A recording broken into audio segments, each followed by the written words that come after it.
Bonjour à toutes, aujourd'hui est une grande journée, une journée mémorable dans l'histoire d'Atable avec Annabelle parce que nous sommes toutes réunies autour de la table. Elles sont toutes là, Sandra, Stéphanie, Aurélie, Nadège, Annabelle.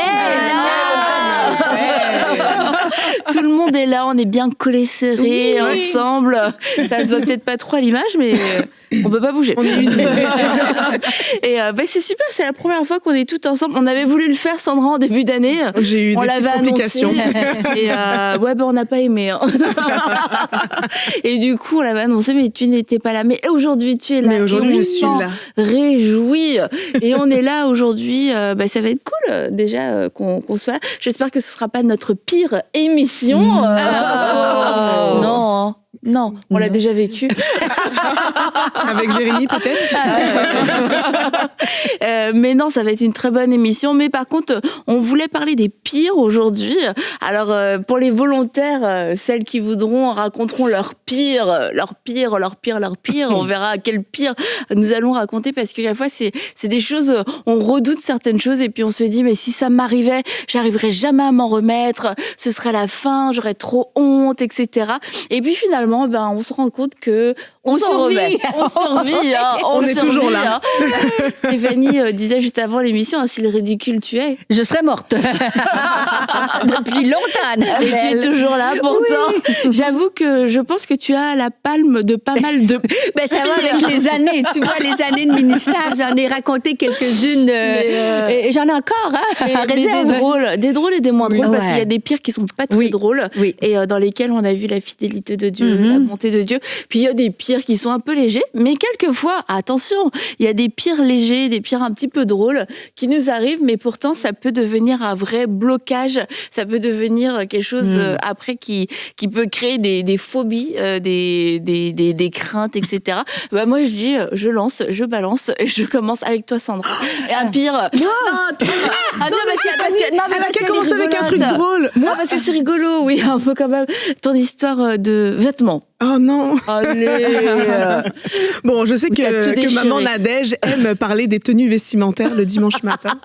Et c'est quelque chose auquel je fais quand même très attention, mais il y a des tissus qui sont moins favorables quand on fait la louange. Et comme j'ai tendance à un peu bouger, ça m'est arrivé à deux reprises de faire la louange le dimanche matin et de pas savoir à quel moment, mais craquer mon pantalon en plein... c'est horrible. En plein arrière. Mais je ne sais pas à quel moment. Le problème, en fait, de cette histoire, c'est que je ne sais pas à quel moment ça a craqué. Ça, c'est horrible. Donc, tu sais pas quand est-ce que tu fais attention. Est-ce que tu t'étais tournée? Je fais plein de choses. À la répétition, je me baisse pour récupérer des trucs. Pendant la louange, je saute, je danse. Mais comment ça arrive à ta connaissance? C'est de s'asseoir et de sentir un courant d'air. Un courant d'air, ça, c'est ce que je voulais dire. Toujours des courants d'air. Donc, C'est pas quelqu'un qui me l'a Les dit. musiciens derrière n'avaient pas remarqué. Mais j'espère qu'ils l'ont pas remarqué. J'espère, je ne le non, saurai jamais. Je me suis pas permis de leur demander. Alors, j'étais après la réunion. La première fois, la louange venait de terminer. Je suis allée en backstage. J'ai demandé à une amie d'aller me chercher un drap, quelque chose. Elle allait me chercher des rideaux. On a recousu le pantalon pour que je puisse terminer la réunion. Non. J'avais une trousse. On a aussi une trousse de couture. Puis la deuxième fois, comme j'habitais pas très loin de l'église, j'ai une amie qui est courue chez moi aller me chercher un autre pantalon pour revenir pour terminer le culte. Wow. Donc voilà, c'est la tenue vestimentaire, faire attention, essayer tous les mouvements avant. C'est ça. Est-ce qu'après t'étais pas un peu stressée? Je sais qu'il y a des tissus, je sais que je mets plus. Mais tout le temps te demander, mais est-ce que mon pantalon... Ah ouais, non, c'est toujours un stress. Maintenant, je mets toujours des vestes qui couvrent qui couvrent le derrière. J'ai toujours un shorty au cas où. Et surtout, je fais attention aux tissus et des choses comme ça. C'était pas volontaire, c'était pas quelque chose qui était. Mais deux fois quand même. Mais deux fois. Une fois, tu te dis bon. Deux fois après, c'est je me suis comme ça posé des questions. De mettre la place de Sandra, au fait, jusque là. T'as honte? En fait, tu te poses toutes les questions, tu dis qui a vu? Qui s'en est rendu compte? C'est ça, qui a vu? Mais bon, je pense que si normalement tous nos yeux sont fixés sur Dieu, Personne n'est supposé regarder, c'est pour ça. Et là, on regarde ce qui frappe les yeux. Hein? Non, mais tu vois, c'est pour ça, on en rigole, et puis c'est drôle. Et même toi, tu disais, mais quelle leçon on en tire. Mais en fait, tu sais, quelquefois, il y a des gens, moi j'ai entendu des histoires où il s'est passé beaucoup moins de choses, c'était beaucoup moins grave. Parce que là, je trouve quand même que, tu vois, il y a un peu de niveau, 2 fois. Et qu'on ne sait pas quand ça arrive. Puis ça craque pas, c'est pas craqué ici, quoi. C'est que ça a craqué quand même à des endroits terrible. Où tu veux pas trop qu'on voit. Et mais t'as continué. Et tu vois, quelquefois, moi j'ai entendu des histoires, il y avait beaucoup moins, et des gens qui ont dit non, moi je pourrais pas remonter, je refuse parce que la honte était trop forte. Et c'est pour ça on s'en remet. On pose pas de questions et on avance. Moi j'en ai une, mais je pourrais jamais raconter ça. Je raconterai ça. Caméra. Toi, t'as vécu le pire cauchemar des chantres. Non, pour moi, c'est pas aussi drôle que ça. Non, toi, c'était pas drôle. Toi, toi, bof. Mais maintenant, c'est drôle pour nous, mais toi, t'as vécu le pire cauchemar des chantres. Oui. Avec ta note. Oui. Vas-y, raconte. Ok. Ça, c'est. On avait concert en Côte d'Ivoire en 2007, je n'oublierai pas. Et c'était. Oh mon Dieu. Même quand vous descendez à l'aéroport, vous sentez que la ville vibre par rapport au concert qui va arriver, adorant l'Éternel. C'était... Et tout le monde mettait la pression, les émissions. Oh, toutes les questions, c'était toujours, on attend, Shiloh, quand vous allez chanter. Et je disais, oh, les jours du concert, je me réveille, j'ai plus de voix.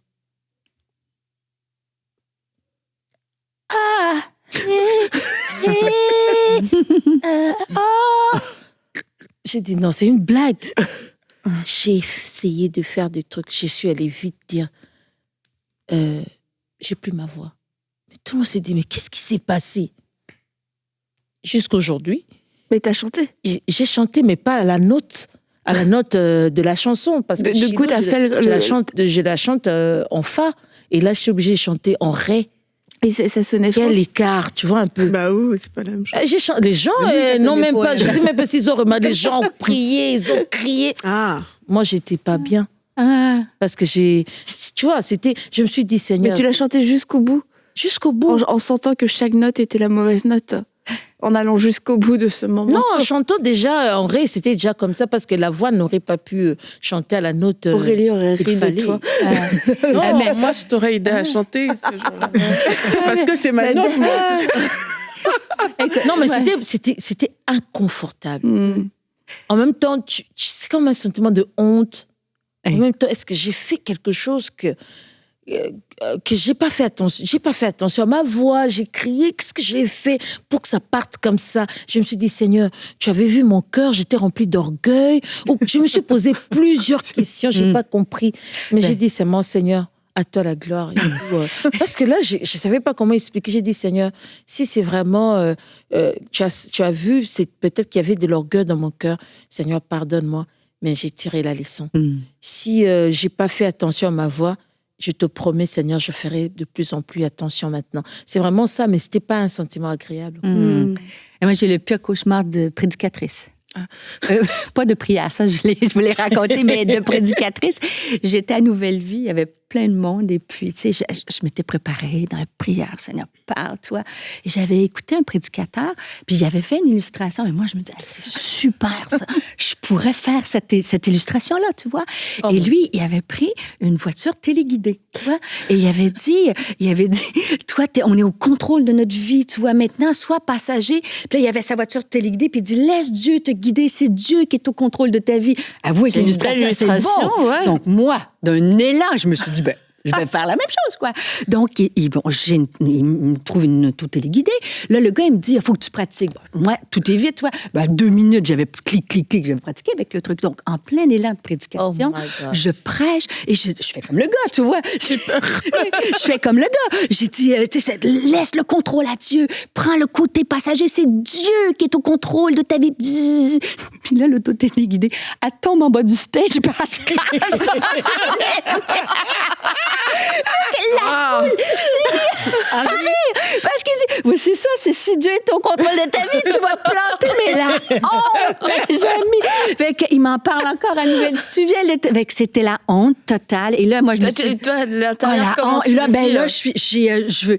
Puis en même temps, je me suis mis à rire. Qu'est-ce que tu veux? Puis là, j'ai rebondi sur l'illustration, mais en dedans de moi, là, il y avait comme... Là, c'était faut que tu fasses quelque chose, là. Puis j'ai essayé de rattraper le truc, mais j'étais humiliée. C'est sûr qu'après ça, je me suis dit, la leçon, c'est qu'avant de copier un prédicateur, assure-toi que c'est la bonne chose à faire, que c'est Dieu qui est avec ça, ou tu sais, tu faut faire attention.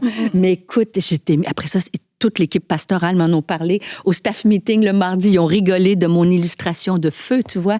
Donc, j'étais humiliée. J'étais un peu... Mais ça m'a pas empêché... ça m'a empêché... Ça m'a dit, faut que tu te prépares plus, puis que tu sais, prends pas les choses, ça va aller. Donc, si tu te prépares, tu as une illustration pratique avant, arrive pas. Et sinon, je vous raconterai l'histoire de ma gomme, mais peut-être qu'il y a une fille qui se promène en francophonie avec une gomme dans les cheveux. Depuis 12 ans. Parce que t'as craché sur quelqu'un? Non, j'ai prié intensément avec une femme. J'avais un chewing-gum dans la bouche. Et là, j'étais dans un moment d'élan. Et à un moment donné, j'ai senti ses cheveux dans ma bouche. Et là, je me dis, qu'est-ce que je fais? Je tire le cheveu, je laisse aller le chewing. Ça et finalement, j'ai juste laissé la gomme tomber. Je suis partie. Donc, il y a Patrick, si c'est toi à qui je parle depuis le temps, j'attendais le moment. Je veux te demander pardon. T'es juste partie. Oui, j'ai laissé le chewing-gum prendre dans ses cheveux. Parce qu'elle était dans un... Elle pleurait. Fait que j'étais pas pour tirer puis dire excuse-moi, j'ai le chewing. Fait que je veux me demader pardon à cette femme. Voilà. Alors, le ridicule ne tue pas. T'es vraiment juste partie. Je suis partie. Et genre, là, après, d'un seul coup, elle a vu un chewing-gum. Mais ça serait dit, non, ça devait pas être Stéphanie, je sais pas, j'ai attrapé ça. Donc, je demande pardon à celle à qui j'ai peut-être laissé mon chewing-gum. Mais mon cœur était pur. Oui. Que la prière était scellée. Et que le ridicule ne tue pas. Que le ridicule ne tue pas. Allez, là, je me suis mouillée à Sandra. Allez, les filles, eux, ils ont l'air... Parce qu'Annabelle, Dieu... Oui, je sais, parce que tu m'as envoyé une photo, j'étais ridicule, et Dieu t'a remis à l'ordre. Je me suis moquée de Stéphanie pour... elle en a plein, là, elle a tellement d'années. Moi, j'ai plein d'années. On rigole un peu et tout ça. Et peut-être je l'avais... Mais un dimanche matin, je monte sur le stage. Et ça, je trouve c'est un des pires. Quand tu montes sur le stage, souvent, tu penses, je veux pas. En tout cas, moi, souvent, je me dis, je veux pas tomber. J'aimerais pas tomber où tu vois quelqu'un. Je me dis, ce serait nul qu'il tombe. C'est un peu la honte de tomber sur le stage devant tout le monde. Et tu veux pas que ça t'arrive. Et je me suis prise les pieds, je sais pas trop où. Je suis tombée sur le stage, face à tout le monde. Heureusement que ton histoire ne m'est pas arrivée à ce moment-là, Sandra. Ça aurait été le combo de l'horreur. Et je suis tombée comme ça. Vraiment, je me suis dit, non, ça va pas m'arriver. Je vais pas tomber, c'est sûr. Je vais pas tomber parce que j'ai l'impression de l'avoir vécu au ralenti. Je me suis dit, non, c'est sûr, je vais pas tomber. Je vais réussir à me rattraper. Frank était à côté de moi. Il ne m'a absolument pas aidé. Il ne m'a pas tendu la main pour essayer de me récupérer. Et j'ai re-regardé la vidéo. Après, il est vraiment resté littéralement me regarder. Et à la fin, il m'a tendu la main quand même pour que je me relève. Et je suis tombée, c'est ça. Pas du bon côté, en tout cas, du stage. Et je me suis relevée. Jusqu'aujourd'hui. C'est ça, je me suis relevée. Et tout ça pour dire que tu t'en relèves, vraiment tu te relèves, c'était un peu la honte. Les gens avaient plus honte, je pense même pour moi que moi-même. Pas honte, non, moi j'avais compassion de toi quand tu m'as envoyé la photo. Tu m'as envoyé un message, Dieu m'a fait justice.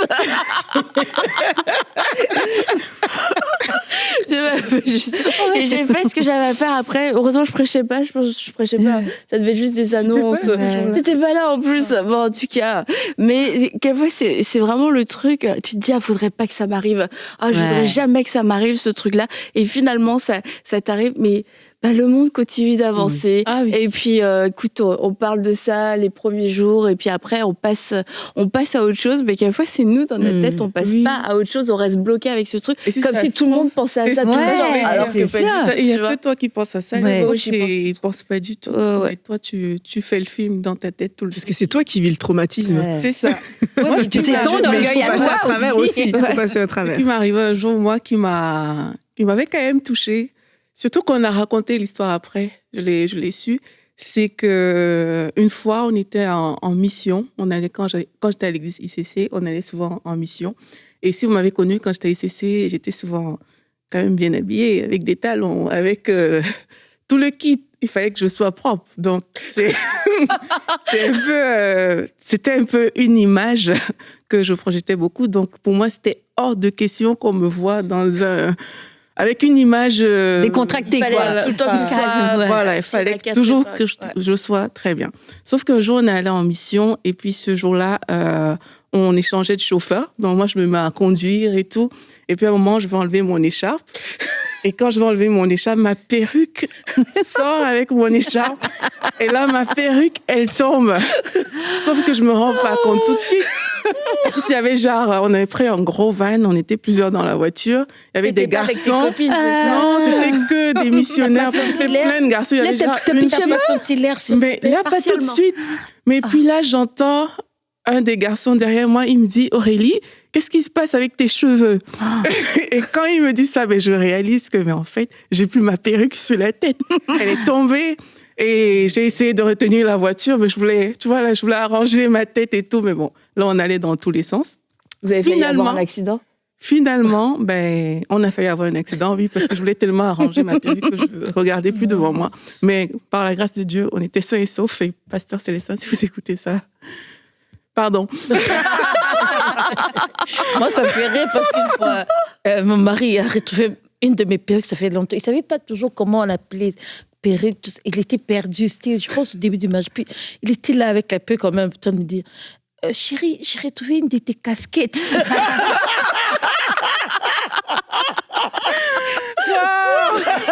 La casquette, c'était la perruque. Oui, mais vous êtes multicasquette, hein?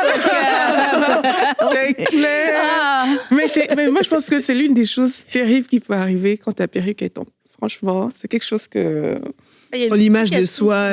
Oui, pour l'image, c'est dur quand même. Mais depuis lors, quand même, les gens ont essayé de vulgariser ça. Parce qu'il y a une prédicatrice, Sarah Jakes, qui est arrivée. Et puis, coup, elle avait... Maintenant, dans des films, on voit vraiment des filles mettre de la perruque, donc enlever. Du coup, ça a cassé, mais... À cette époque-là, non, c'était pas comme ça. Ta perruque tombe, non, c'est la honte. Je pense surtout que ce qui a fait vraiment mal à Aurélie, c'est pas la perruque en soi, c'était l'image qu'elle voulait qu'on garde d'elle. C'est ça. Mais c'est pour ça qu'il faut mourir. Des choses comme ça nous aident aussi à nous dire, en fait, relax, quoi. Tu vois, ta vie. Il faut mourir à toi-même, tu vois, tout le temps. Tu seras pas là où tu veux être, mais il faut aussi prendre là où tu es aujourd'hui. Et voilà, tu vois. Et ça peut arriver à tout le monde, tu vois. Des fois, on pense qu'elle, c'est jamais arrivé. Le pantalon, c'est arrivé à Sandra, ça peut arriver. Non, moi, je veux même plus regarder du côté de Sandra jusque-là. Et tu sais, il y a des fois aussi, tu peux vivre des flops dans la prière, dans des temps de ministère. Un message, tu prêches ou tu fais un appel, il n'y a personne qui répond. Tu vois que tout tombe par terre et les gens te regardent. Après, et les gens rentrent chez eux. Et au pire, pour la plupart des gens, c'est bon, le message m'a pas tant que ça parlé. C'était pas le message du siècle.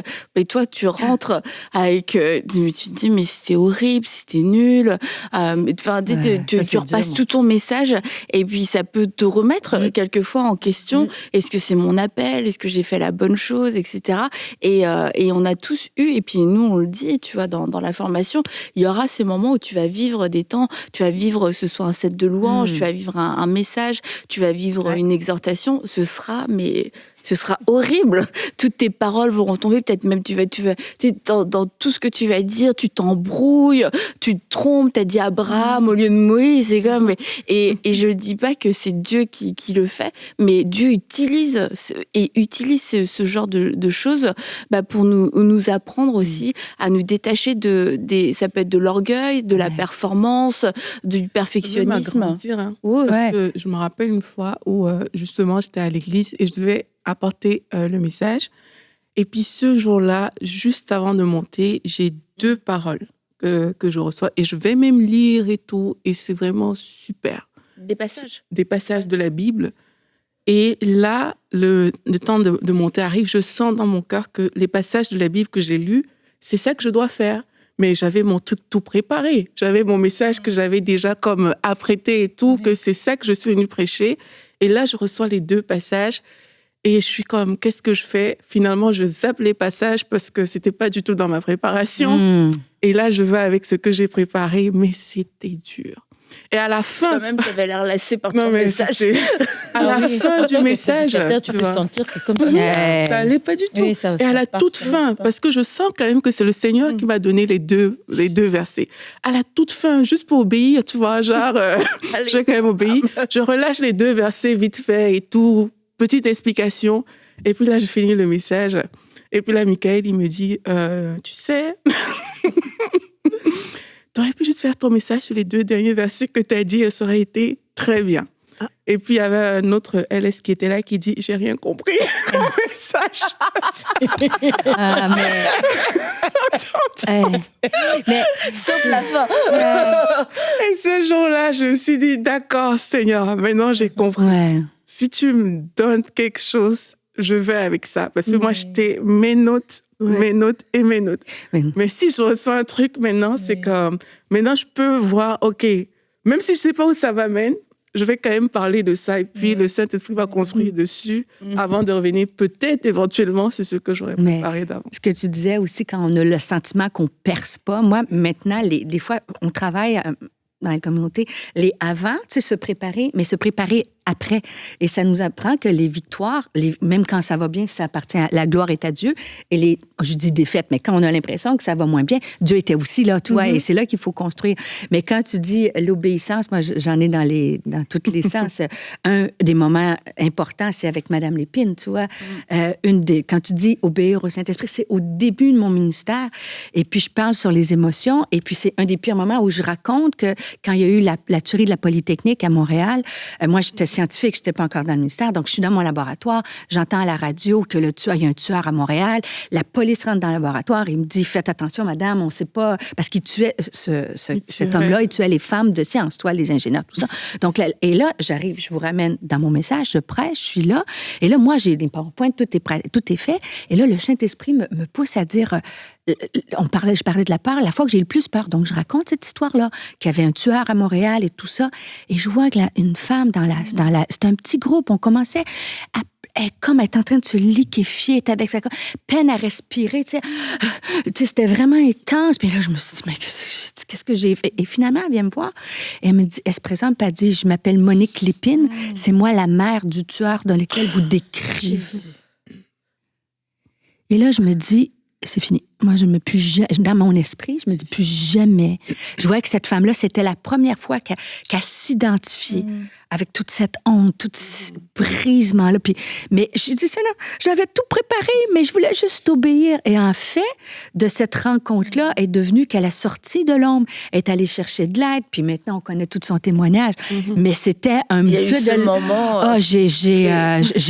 J'en ai pas dormi de la nuit me disant que c'était... Mais tu vois, de dire l'obéissance, des fois, on comprend pas pourquoi, mais le Seigneur a permis. Mais sur le coup, je t'avoue que c'était pas écrit dans le ciel où il fallait. Je me suis questionnée. Et c'est par la suite qu'on dit ça valait la peine d'être obéissante. Mais c'est pas toujours facile. Mais il y a des moments de ministère comme ça où on a l'impression que. Et c'est pour ça que les après, faut garder confiance. OK, j'ai obéi. Toi, Seigneur, c'est toi qui fais, c'est toi qui arrose, c'est toi qui fais le miraculeux. C'est pas toujours facile. Moi, c'était un de mes pires moments de ministère que Dieu a transformé en beau moment de ministère. Ouais, c'est ça. Comme aussi dans un des pires, c'est dans les retours que t'es comme quelqu'un qui te dit j'ai rien compris à ce que t'as dit. Moi, une fois, on m'a dit moi j'ai rien appris. Quand t'as prêché, j'ai rien appris. Et c'est je veux dire, il y a tu dois te remettre en question. Est-ce que c'était vraiment aussi bas? Est-ce que c'est la personne qui est qui a un haut niveau, etc. Mais tu sais, c'est le genre de parole qui est pas facile à entendre et puis qui a le potentiel de pouvoir venir. Si tu laisses, en fait, ça reste une flèche. Puis à chaque fois que tu veux faire quelque chose, tu veux prendre la parole, et si tu le prends pas de la bonne façon ou si tu le traites pas, tu vas être tout le temps dans la peur que ce soit pas assez bien. Et puis tu penses, mais est-ce que les gens vont apprendre quelque chose? Mais est-ce que c'est nul ce que je dis? Et c'est de pouvoir traiter aussi ce genre de paroles. Et comprendre aussi là où ce que le Seigneur voulait faire à ce moment-là. Tu vois, parce que moi, j'ai compris que c'était un enseignement pour moi, parce que beaucoup de fois, je remarque justement que quand j'apporte un message, beaucoup de fois, je reçois des choses vraiment juste là. Et pour que je perce à ce niveau-là, mais il fallait peut-être que, quelque part, il y ait quelque chose qui me montre que mais t'es une autre. Il ne faut pas que tu restes braqué dessus, parce que moi, je peux te donner tellement de choses. Donc, moi, je l'ai pris comme, en fait, Aurélie, c'est un enseignement pour toi que tu peux plus dépendre du Saint-Esprit pendant que tu apportes un message. Mais si je n'avais pas pris ça comme ça, je pense que je serais juste restée braquée quelque part, que je n'ai pas bien fait, j'ai mal fait. Tu vois. J'avais compris que oui, je n'avais pas bien fait ce jour-là, mais le plus important au sortir de là, c'était juste de comprendre aussi que le Saint-Esprit, tu peux lui faire confiance, même si tu as préparé quelque chose, tu peux lui faire confiance, il peut te donner d'autres choses que tu n'avais pas préparées, et moi, j'avais besoin de ça. Et parfois, tu vois, par rapport même à ce que tu dis, Stéphanie, c'est que tout de suite, tu vois peut-être pas l'impact, mais le Seigneur a besoin que cette situation se présente, parce que cette Monique Lépine doit peut-être témoigner au monde entier de son histoire.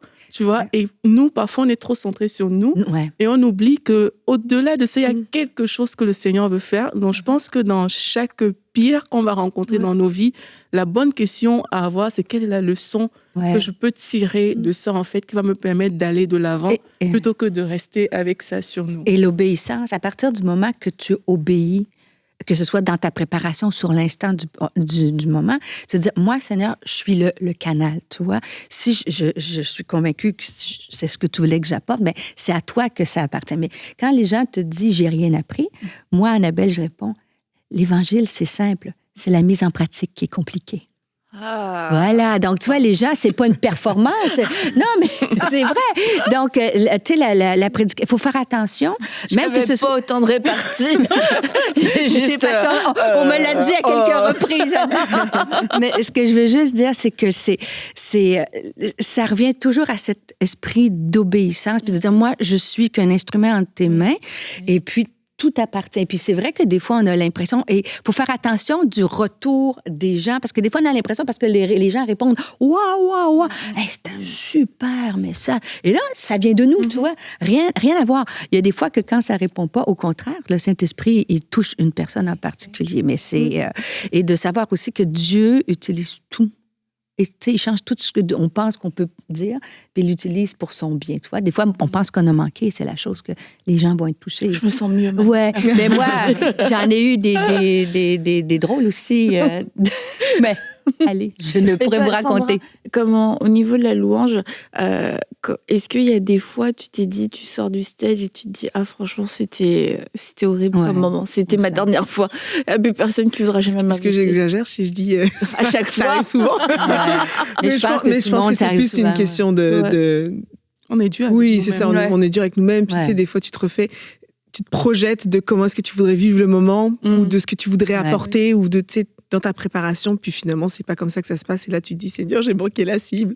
Je suis plus utile pour ton royaume, mais c'est... Mais une fois, tu t'es dit, j'ai quand même vraiment raté. T'es genre, j'ai pas bien chanté, c'était bof. Non, je me suis jamais dit ça. Je me suis jamais dit, j'ai complètement raté. Il y a des fois où ça m'arrivait de chanter puis de me dire, je me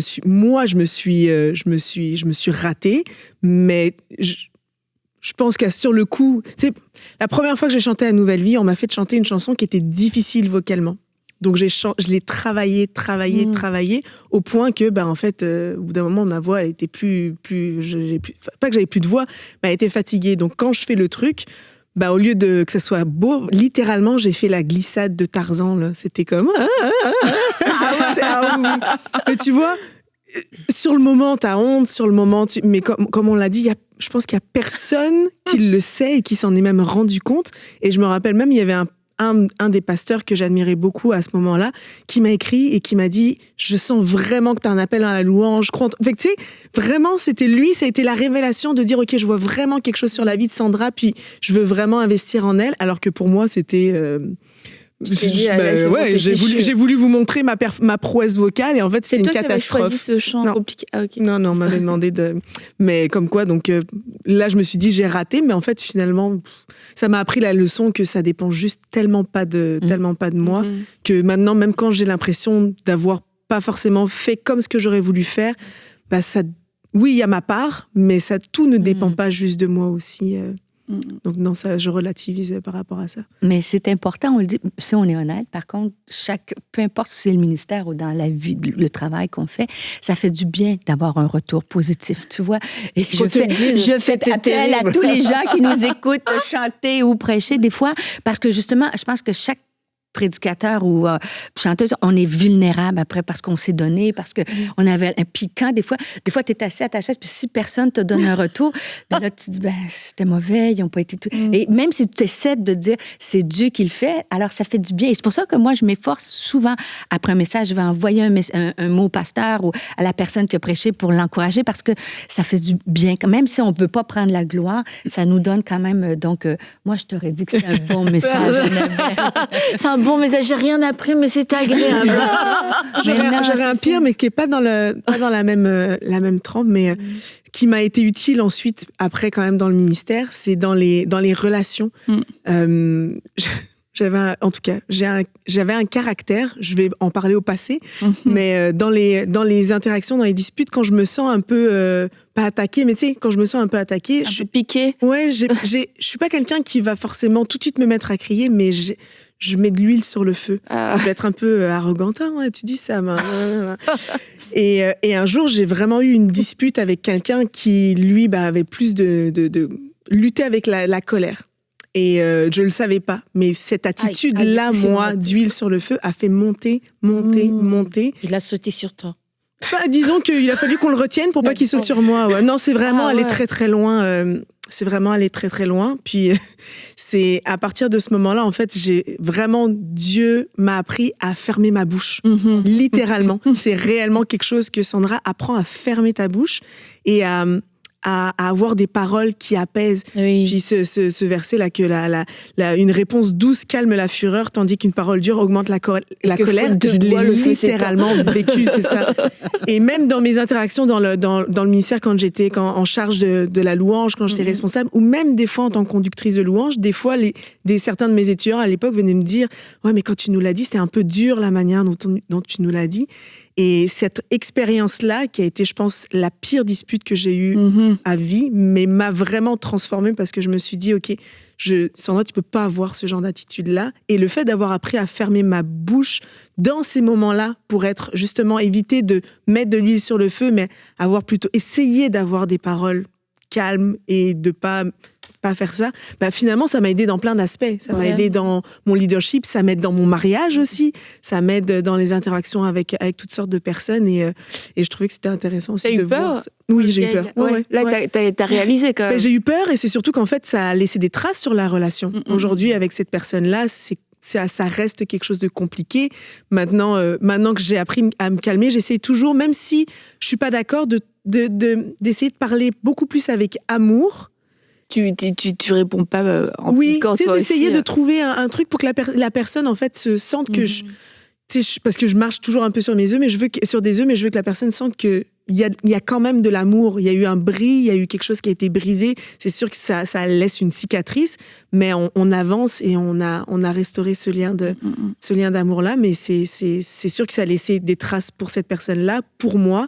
Et donc maintenant, j'essaie d'éviter de me retrouver à nouveau dans ce genre de situation. Moi, je pense aussi que les pires choses nous arrivent aussi on a mal fait. On ne va pas dire c'est la volonté de Dieu, parce que tu l'as fait toi-même, en âme et conscience, mais Dieu se sert de ces choses, de nos erreurs aussi pour nous apprendre. Moi, je me dis si ce n'est pas cette séquence qui s'est passée dans ma vie qui a fait de moi ce que je suis aujourd'hui, parce que je déteste le mensonge. Je suis vraiment quelqu'un, mon mari le sait, même si ça va me clouer moi-même. Mais je dirais comme, emprisonnez-moi si vous voulez, mais je dirais la vérité telle qu'elle est. Mais ça n'a pas toujours été ça dans ma vie parce que c'était resté tellement gravé en moi. J'avais 14 ans, j'avais déjà reçu Christ à 12 ans. Donc, sœur Nadège, quoi. Sœur Nadège, la sainte. Mais à 14 ans, une amie, je sais pas comment je me suis laissée convaincre. Elle est venue me dire, elle a commencé d'abord par me flatter. Tu aimes la piscine? Non, tu aimes nager? Je disais oui et tout. Mais tu sais, on a une occasion pour que tu aies nagé. Je disais oui. Tu sais, tu diras seulement là-bas que tu es la petite sœur d'une star là qui avait dans notre pays en ce moment-là. Et je sais pas comment ça s'est passé. J'ai laissé mon désir de nager plus que la parole du Seigneur. Alors j'ai dit oui, allons-y. Et j'y suis allée. On s'est présenté là-bas dans cette famille et j'ai dit que j'étais la petite sœur de la personne en question. Toi-même, tu l'as dit de ta bouche. Je l'ai dit. Le diable n'était pas là. C'était Nadège qui avait fait le choix. Même quand elle le disait, au-dedans d'elle, ça parlait. Mais j'ai continué, j'ai dit oui, je suis sa petite sœur. Et on m'a placée là dans une belle chaise. On me regardait différemment. On me parlait. Et comment il est ton frère? Ah, tu répondais à ta jouée. Elle a pas juste menti. Elle est allée dedans. Mais au-dedans de moi, ça dit Nadège, où tu vas? Oh non, cette voix-là, je l'ai étouffée. Je vais dans la piscine. Moi, tout ce que j'attendais, c'était la piscine après. Je disais, oui, il est un peu calme. Et direct, déjà là, tout le monde était conquis. Et une fille entre directement droit sur moi, en train de me regarder dans les yeux, en train de pointer son doigt. Toi, tu n'es pas la petite sœur de... J'étais là, maintenant. Je savais pas comment réagir. Tu n'es pas... Est-ce que toi, tu es sa petite sœur? Maintenant, elle me pose la question. Tu es sa petite sœur? Là, finalement... Je devais faire un choix. Soit continuer, soit avouer. J'ai regardé la fille en question. Je lui ai dit, non, je ne suis pas sa petite sœur. Et directement, je me suis tournée vers les filles qui étaient déjà dans l'affaire. Je leur ai dit, je vous ai menti. Je ne suis pas sa petite sœur. Ils étaient déçus. Ça m'a fait mal de décevoir les gens. Et puis l'autre là, des fois on pense que le monde sera calme parce que toi tu es dans un point. Non, la fille continue de parler. Tu es venue dans la maison des gens pour me mentir. Tu pensais qu'elle avait compassion de ta repentance, toi, mais non. J'étais là, honteuse, mouillée. Je regardais la piscine. Tu la voyais s'éloigner. Je suis partie. Et l'ami qui m'avait encouragée, nous sommes sortis de là. Je n'ai même pas voulu dire pourquoi tu m'entraînes. Non, j'avais accepté de le faire. L'ami, elle pouvait me donner l'idée. C'était à moi de dire non. Et je suis partie. J'ai commencé à demander pardon. J'ai pleuré, Seigneur. Quand j'ai pu me mentir comme ça, à cause de quoi? D'une piscine? De quoi? D'un moment de natation? J'ai pleuré, j'ai demandé pardon à Dieu. Et 2 jours après, la famille en question m'a rappelé. 2 jours après, la famille m'a dit, les filles là, on m'a dit, tu sais, nous t'invitons, on en a parlé aux parents, on veut nager avec toi. Je suis allée nager. On était dans la vérité. Le jour où j'ai menti, je n'avais même pas nagé. Et quand j'ai dit la vérité, je suis allée nager, mais ça comment dire, ça changeait quelque chose dans ma vie. Je pense que c'est vraiment parmi les épisodes qui m'ont forgé à dire toujours la vérité, même si on te fera mal, même si tu vas subir les conséquences de ton acte. C'est vraiment quelque chose qui est resté en moi. Peu importe, Nadège, ne mens plus jamais. Et ça a forgé ma vie. Et peut-être avec 14 ans, mais c'est vrai qu'il y a des épisodes qui, à la fois dans la vie, c'est tellement... Tu vis une espèce de honte ou de conviction. Moi, j'avais volé un petit carnet à quelqu'un, j'avais dit que j'aimais beaucoup son petit carnet, je l'ai dit tellement de fois, le carnet a disparu, tu comprends? J'étais la première suspecte sur la liste. Et quand je suis rentrée, ma mère a vu, parce que je me suis même pas cachée. Et j'ai dit, ah non, elle me l'a donné, c'était la dame qui me gardait, elle me l'a donné. Et puis, elle me l'a donné, mais je l'ai quand même caché sous mon lit.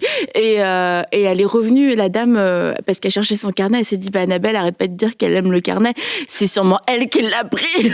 Et elle dit à ma mère, est-ce qu'elle a pris un carnet? Ah oui, elle est rentrée avec un carnet, mais elle a dit que tu lui avais donné. Et là, je suis là, il y a ma mère, il y a la dame, et moi, j'étais pas sœur, Annabelle, ok. Là, moi, je continue de mentir, de dire, non, c'est pas moi, je l'ai dit à ma mère que j'avais le carnet. On retrouve le carnet dans ma chambre, je suis là, devant. C'est une histoire d'enfant, mais je me souviens, j'ai eu tellement honte, vraiment, devant ma mère, et puis d'être prise en flagrant délit, que je sais pas si je me suis dit, c'est mal de voler, ou je sais pas voler, mais en tout cas, je me suis dit, ça, j'arrête. Mais quelquefois, il y a des trucs comme ça, ça te marque, et puis ça te protège pour le reste de ta vie. Mais on parle des pires, on rigole, puis c'est bien aussi, mais tu sais, on parle de ministère, mais les pires, je pense, peut-être que c'est une parole pour quelqu'un, c'est mon cas. Des fois, les pires, on peut être dans une saison où c'est le pire avec nos enfants, le pire, c'est le pire de ma vie, tu sais. Et moi, je veux le dire à quelqu'un, moi, le pire de ma vie, c'est pas les trucs, bien sûr, de ministère où on rigole, où on peut être humilié, mais c'est quand tu souffres avec des enfants ou dans ton mari, peu importe. Et moi, le pire, c'était avec mon fils, vous savez, le témoignage qui a été donné. Et je veux dire à quelqu'un, Dieu change les pires, le mal en bien. Donc, des fois, on a pris ça en riant, mais on a tiré des leçons. Mais des fois, ça peut être le pire d'une saison de vie. Et puis, le Seigneur, accroche-toi, il va changer ce pire-là et il va le transformer au-delà de ce que tu peux penser et même imaginer. Tu vois?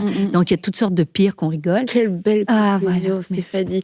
Pour cette belle émission, nous avons été toutes ensemble. Et j'espère que ça y est, on a ri et tout ça de plusieurs choses. Mais j'espère vraiment que ça vous a encouragé parce que, comme on l'a dit, on fait des erreurs.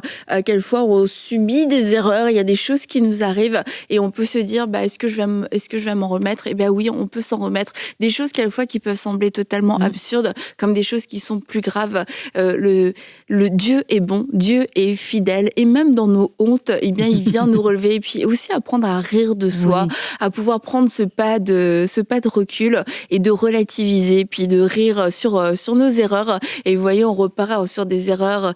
Nadège, dans un grand concert, qui a chanté faux tout un chant hyper connu où tout le monde l'attendait. Écoutez, finalement, on s'en remet, et elle est toujours là, et elle chante toujours, etc. On va pas refaire le tour de la table. Bon, après, Sandra. Et puis, pour terminer cette émission, je vous encourage aussi, abonnez-vous à la chaîne YouTube.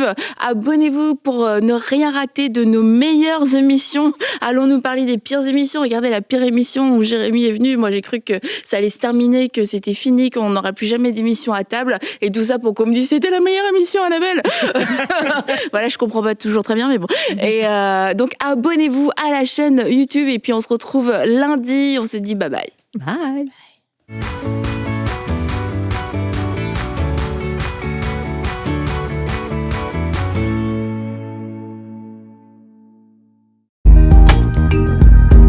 Merci à tous nos précieux partenaires, grâce auxquels cette émission a pu être réalisée. Vous aussi, rejoignez la grande famille des partenaires de EMCI TV en faisant un don sur emcitv.com/don.